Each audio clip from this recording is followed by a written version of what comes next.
第1044章炽火山脉。焚炎谷坐落在中域西南的炽火山脉，这片山脉完全是由炽热的火山组建而成，放眼望去是千篇一律的赤红，一些山峰之顶还不断的袅袅升起浓郁的白色烟雾，偶尔间还会有着岩浆从中溢流而出。炽火山脉即便是放眼整个中州，也是拥有着不小的名声，当然这之中自然是有些焚炎谷在此处的因素，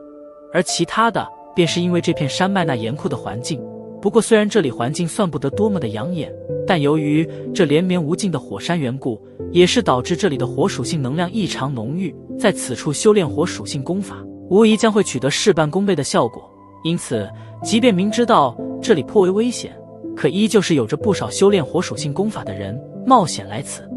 炽火山脉距黄天城并不远，也就不到半天时间的路程。